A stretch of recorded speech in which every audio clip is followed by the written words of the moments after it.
Hey guys, it's Future Me here, and finally, there's gonna be editing in these videos again. Yesterday was quite the day. If you don't know what I'm talking about, and this is sometime in the future, the update came out last night, and I spent 6 hours trying to grind straight. Ever since it came out to almost midnight, I was trying to grind in those videos. I messed up a couple times, and it ended up just putting me behind other YouTubers. But honestly, there's nothing I could have done about it. It was more just luck. Rengoku was so hard to get.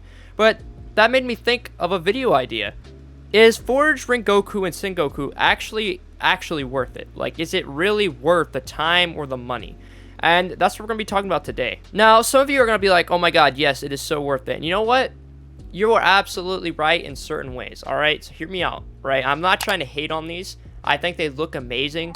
The freaking, like, if you don't think I like it, bruh, this is, like, probably the coolest move I've ever seen in Shindo Life. Like, no matter what, this has got to be a top tier move. Like, check this out. Look at this, and then it just targets onto something, and it attacks. Like the dummies over there, it just attacked it.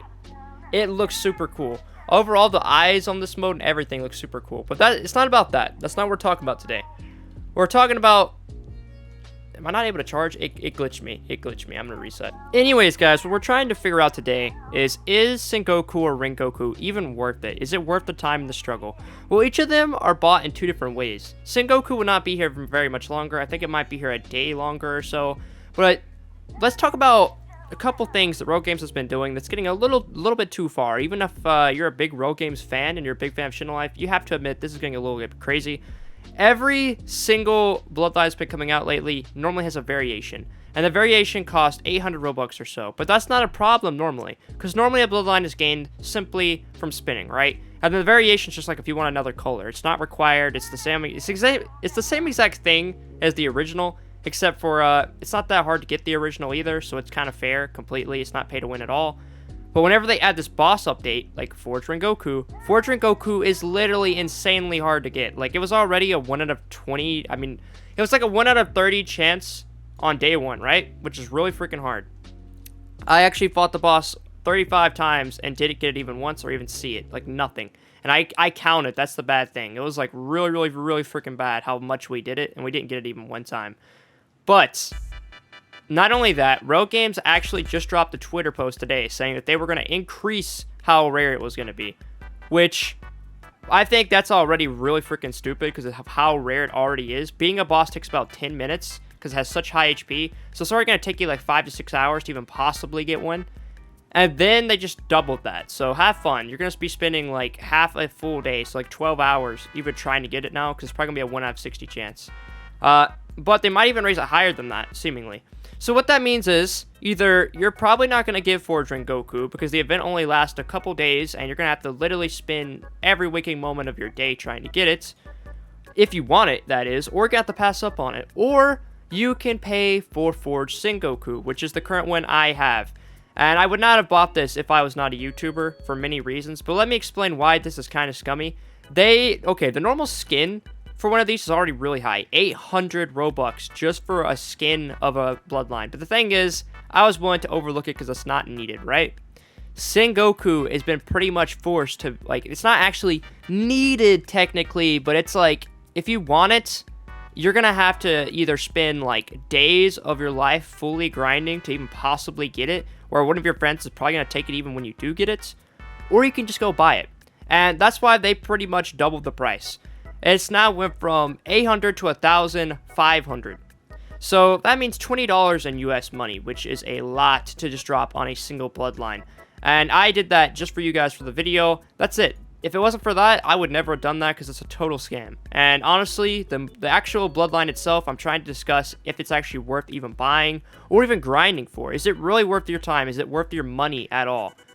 Well, that's complicated, and that's what we're going to talk about today. So, first off, the moves themselves are pretty freaking cracked. It's not a bad Bloodline, I won't lie. I don't think it's like game-changing like Shindai was. I don't think it's like the best Bloodline in the game or anything. I feel like there's better options, especially for how hard this is to get. But it is really cool. Like I said, the mode, decent stats. It's not like insane or anything, but it's got decent stats. You're able to, whenever you shift run, you're able to do this. And also, the Z move is this. We go ahead and do that real quick. It's just really freaking cool. Then you got the Q-Spec, which does that. It's a Genjutsu. Like I said, this is actually a really good one. I feel like this thing should have had, like, flight or something. It feels like it should have had flight. It feels so weird. But those are all really cool, right? And then the moves themselves, you can actually put them in normal slots. So that is a really cool feature. I gotta admit, that makes it a lot more worth it. Because not only... It can't just be in the Bloodline slots now. It can also be in these slots, your normal moves. So it's like a bonus. The moves themselves are really good, too. I've done full showcases on them, so I won't bother today. But I will go ahead and briefly discuss what's worth it and what's not. So this B move, to me, from what I've been able to see, is kind of trash, right? It kind of does a blast, and I think you get HP from all the opponents hit, but it's only like 6,000 HP when you do it, from what I've been able to see. That's what I am getting from it. So it doesn't look like it's that great. But then you have the end move, which is the final move. Now, this is actually a really good move. It attacks everyone in the range, puts them in a Genjutsu, and it does 40,000 damage when you're in the mode, which is actually pretty freaking solid. Like, that's probably the best move out of the whole thing.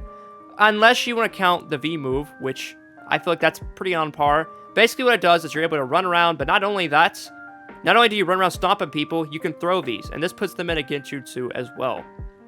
As you can see, the symbol. And you can do it multiple times, it does damage, and it puts them in a Genjutsu, and you can run over them doing damage, and you're pretty much immune to damage. It's really good. And then the M1 attacks, wait for it, these are really freaking good. They are really freaking good. Like, you do like 14,000 damage per hit, which is not bad at all. Very good at close range, if you can get close range. Honestly, this mode is pretty solid. Do I think it's the absolute best? I think there's better. But, honestly, if you're able to combine this with like something like Shindai or Riser, this is going to be a busted bloodline for you, which is what I'm doing. That's what I'm saying. Like, it's really good if it's just like a bonus for you. But, overall, even then, is it worth the time? Is it worth the money? Well, let's talk about each of them individually. So, first off, Forged Rengoku. It is going to take you ages to get it right now. It was already a 1 out of 30 chance, which was reasonable. I was going to be like, okay, well, that's really freaking hard. I didn't get lucky. But you could probably spend a day or so, and you'd probably get it. It would just take you a lot of grinding. That's not so bad, you know? Only one of you out of your friends is going to be able to get it, which is really sucky, and it is going to be incredibly hard to get, but you can do it. But it looks like they're increasing that to 1 out of 60, so the chances of you getting it are, like, incredibly low. It's even lower than it was whenever the update dropped, and I didn't get it at all. And I'm telling you guys, I used every method possible for, like, 5 hours, and I did not stop. I did not even take a break. I did it, like, 30 to 35 times, and I did not get it at all. So Forged Rengoku is possible, but is it worth it? Currently, if you don't, you can try it, like, maybe 5-10 times, but if you don't get it, just you're probably not going to get it, all right? You'd have to get incredibly lucky. And not to mention, if you get into a public server with a bunch of people, they're going to probably take it before you, so you're probably just wasting your time trying to get this. It's not that worth it. It's something that's good, but I don't think it's going to change your life. I don't feel like it's really worth it at all. Rogue Games made it way too hard to get this bloodline, and this bloodline is, like, okay.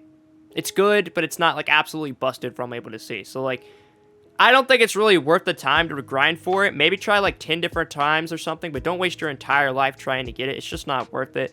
It's only gonna last like a week. It's an event. It only lasts so long. But it's like even then, they've made it so hard for you to be able to get Forged Rengoku. So if you have it, congratulations. You're a very lucky person. I applaud you. It is a good mode to have. It's not bad, but is it worth all the grind?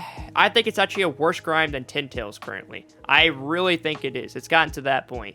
I spent ages trying to get this, like none other, and I still could not get it. And they've actually made it even harder to get it now. So, like, I don't know why they did that or why they thought that was a good idea, but they did it, so yeah. It was already rare enough, trust me, but now it's even rarer. But then there's Forged Sengoku, which is stupid expensive. Like, it is more expensive than any other bloodline that they've dropped that I've ever seen. Like, it is expensive. You have to pay 20 bucks of actual money to be able to get this. Or you can spin it. Now, there is a chance that you could possibly get this from spinning, right? It's a 1 out of, like, 200 chance. It is possible. So, that is a normal way to get that. That is one good thing about Sengoku. They left one little thing that does make it easier for you guys to get it. There is a very small chance that you could get it just from spinning. But if you don't get it from spinning, which most of you probably won't, then you're left with the 2 chances. You're left with 2 different things. Buy Sengoku, get Rengoku from grinding, or skip. Personally, this is just my opinion. If you have the money and you want Sengoku bad enough, and you don't got Forged Rengoku, and you tried and you can't get it, feel free to do it. You're more than welcome to do it. Do I think the grind is worth it? Do I think the money is worth it? Absolutely not. Like, this is good, but I don't think it's worth that. I feel like Rail Games needs to kind of go easier on the fans. Like, it's just a little bit much. It's a little bit too much. And it's not even that busted. Like, you probably be having a happier time if you got, like, a Shindai bloodline or Riser or, like, any of the busted bloodlines of the game. You'd have an easier time getting it, and you'd probably do just as much damage, and you'd probably have just as much fun. It's not that busted. Like, honestly, maybe go get Tin Tails or something instead. Like, it's really good, but I don't think it's worth this big. Like, they've made it way too hard, and it's kind of ruining the event for a lot of people. But with that all said, it is a good mode. It is a good mode, but it's just way too hard to get. It's personally, I would say skip. If you don't have the money and you're not, like, you know, just having a really steady financial income, and you just, if you can't do that, don't even try and get Sengoku. You can spin all of your spins, do all of that, but if you can't do it, don't even try buying it. That's what I would say. Unless you're a YouTuber like me, where you actually benefit from it. And it's like your freaking job. But Forged Rengoku, is it worth the grind? No, not really. I mean, I would say grind a little bit, see if you can get it, but if you can't, just give up. Like, I hate to say it, but you're going to spend either, like, days of your life trying to get it, or you're just going to have to get super lucky. And there's a lot of people that are going to get it, like, 1 to 2 times. That's going to happen. And for them, they're going to think I'm just a terrible person for saying skip. But I'm telling you, most normal people are not going to be able to get to that easy, like, at all. It's all about luck, and luck is pretty terrible for me. I tried 35 times, didn't get it, and it was easier back then. Now it's even harder, so basically what I'm trying to say is, you might just want to have to skip this event. Like, it's cool and all. It's cool to mess around with, but I don't really think it's that worth it. That's just my personal opinion. So if you guys were wondering what I was thinking, I would say don't, like, worry yourself too much about getting these bloodlines. It's not going to change your life. They are good, but you don't got to worry too much about them. With that being said, if you do want them, you can buy Sengoku right now for like 1,500 Robux or 20 bucks in US, or you can get it possibly by spinning for free. That is, like, the only saving grace, is you can spin for free and possibly get it. But it's a very, very rare bloodline. And then Rengoku, like I said, it's just impossible to grind for, and they're making it harder. So, like, good luck. You only have a week left, and they've made it even harder. I hope your friends are already on the same page as you, and they're thinking, oh, yeah, guys, let's all grind, you know, for days of our lives. And I'm just going to let you have it, since only one of us can have it. That just sounds like a terrible idea. Rail Games, at least make everyone in the server able to have it if you're going to make them grind that much. Like, it's just kind of annoying because of just how hard it is. Like, there's hard, and then there's just freaking insane. And this is insane. That's just my opinion on it. But if you guys have a different opinion, feel free to let me know. And go check out my showcases on them, the different bloodlines. And go check out, like, my versus video. They're really freaking good. And I'll see you guys in the next one. Fusion Timmy, signing out. I've never felt like so miserable. I've never felt like thinking this will last forever. But it's still with me.